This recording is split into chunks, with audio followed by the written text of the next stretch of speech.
This is everything you need to know in order to prepare a perfect dinner on the Mediterranean diet. By the end of this video, you will be equipped with the knowledge you need to prepare a very healthy, balanced dinner for yourself and your family while following the Mediterranean diet approach. Hey there, I'm Dr. Anna. I'm a medical doctor trained in Italy, and here you will learn how to master the Mediterranean diet. So hear this. The goal with preparing a balanced meal, especially with dinner, is that you want to hit 3 main nutritional components. And what are these?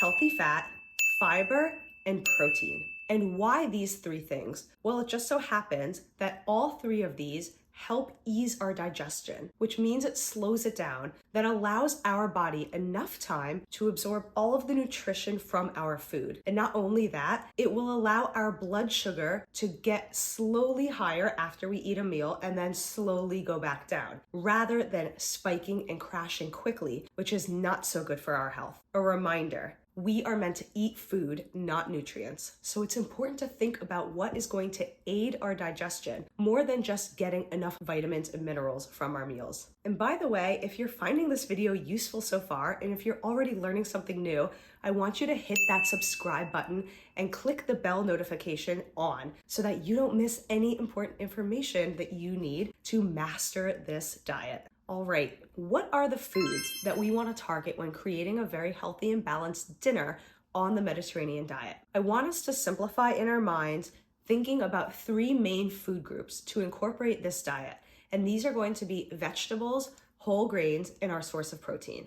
Now, in a traditional Mediterranean diet approach to eating that follows the Italian cuisine, they're going to often have courses in their dinner. They'll have their first course called their primo, or the second course called their secondo. And then there will also be some side dishes called contorni. Now, thinking about what they actually eat, they start the first course, which is a smaller dish, usually focused on grains and vegetables. Of course, Italians eat a lot of pasta. So a pasta or a risotto is a typical first course of the meal, but it doesn't have to be. Also having soups or stews that are vegetable focused. Think of a minestrone soup that's going to have lots of vegetables or even beans or lentils inside of it, are a great first course. You can even find some varieties of pasta that are served in broth. Think of tortellini that are served in a broth, very traditional style, super delicious. And now the second course is going to be focused on the protein. Of course, the Mediterranean diet is really abundant in having fish or seafood as the protein source, emphasized more than eating poultry or other types of meat like red meat. But if you're vegetarian and you're not interested in eating fish, seafood, or any type of meat, don't worry, there are tons of amazing and delicious protein options for you. And I break them down in this video over here,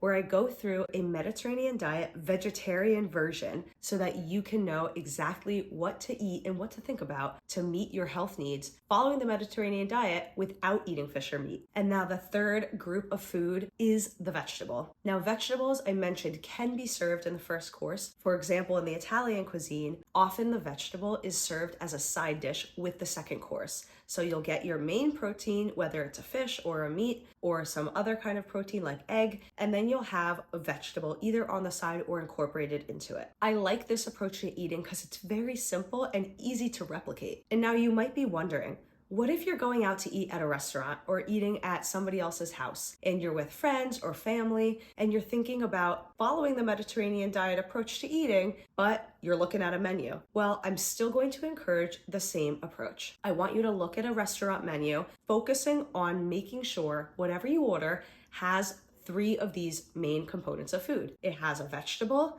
it has some kind of a grain, ideally a whole grain that's unprocessed, and some healthy protein like fish or seafood, some beans or lentils, tofu, or meat. And as a rule of thumb, if it's not clear if what you're ordering has all 3 components, meaning if you can't tell that there would be 1 out of those 3 in there or 2 out of those 3 in there, maybe that's not the best thing to select if you're trying to eat healthfully following the Mediterranean diet. Now, those are the 3 foods you want to be thinking about. But what about binding everything together to make it sort of a dish and kind of finish it off? It's always nice to have sort of a wet component to your meal, like a sauce or a dressing to kind of bind things together. And the Mediterranean diet is full and abundant with lots of these things. Think about tzatziki, which is a yogurt-based dip that comes from the Greek cuisine. You could have hummus, which is a chickpea or garbanzo bean based paste that is created, or tahini, which is crushed sesame seeds, or having some Spanish style spicy pepper dips that are rooted in bell peppers. There's also things like baba ganoush that has a base of eggplant. So you can kind of get the flavor of what I'm talking about. There's a lot of variety of dips and saucy things that are so great for binding everything together and bringing out the flavor of the food you're eating. Now here's the fun part. If you're thinking about how to cook a meal for yourself and your family at home following the Mediterranean diet approach, there is not enough ways that I can describe to you of how to incorporate all of these things together. Get creative here.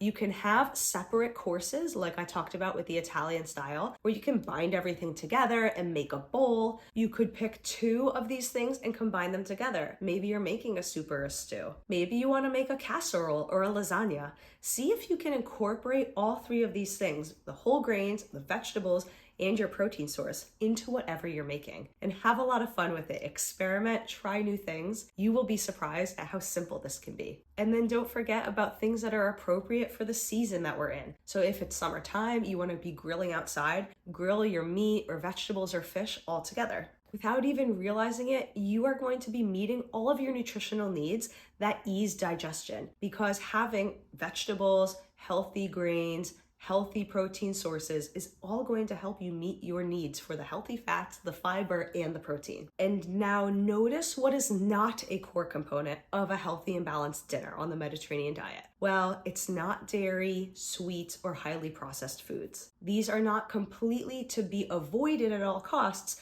but they are de-emphasized in general. We want to eat these things more sparingly. My question for you today, what do you typically eat for dinner? What do you eat with your family or friends? Comment below, share with us so that we can bounce off healthy meal ideas with each other in our community. Now, if this video has been valuable to you so far, I want you to go hit that thumbs up button, like it, and share this with at least 3 people that you know could benefit from learning more about healthy eating and nutrition. However, if this is not enough information for you and you are ready to take a deeper dive into all of this information, I want you to check out my video here where I break down Mediterranean diet breakfast ideas that you want to know, as well as my video down here, which are Mediterranean diet lunch ideas. Go ahead, click those videos. I'll see you over there.